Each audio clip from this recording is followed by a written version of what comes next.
aujourd'hui, la déception, l'amertume et le fait de se sentir floué, c'est pas tellement l'important que ce soit moi qui le sente, c'est surtout les Français. Et je pense que ça doit être un sentiment dans le pays d'incompréhension et de colère.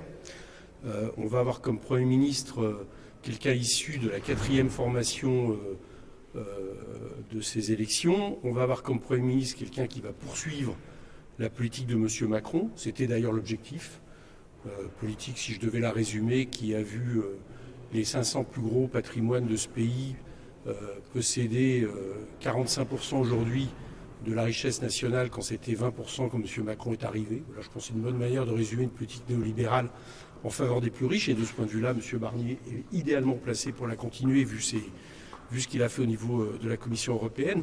Et enfin, une politique qui s'est mise dans les mains du RN. C'est-à-dire qu'on a fait un front républicain pour battre le RN, et M. Macron a réussi l'exploit de choisir un Premier ministre qui acceptera au moins au début l'onction du RN, ce qui est aussi le cas avec M. Barnier, je suppose, en fonction de ses sorties anti-migrants très radicales ces temps-ci. Donc voilà, c'est un constat absolument terrible qui est à la fois un coup de force, un déni démocratique vis-à-vis des Français, une manière de dire vous pouvez voter, rien ne changera.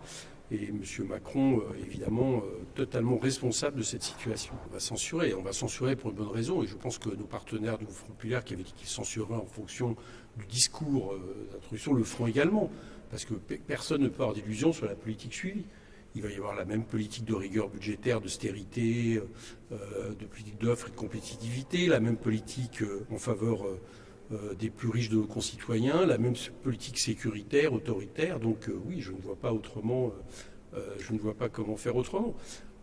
Vraisemblablement, ils ne seront pas censurés, parce que je pense qu'il y a un deal avec le RN, ce qui est quand même quelque chose de grave, à la fois vis-à-vis du RN, mais le RN, comme ça, montre aussi qu'ils sont capables de soutenir finalement, ou en tout cas de ne pas s'opposer d'emblée à un candidat qui prolonge la politique, qui prolonge la politique de M. Macron.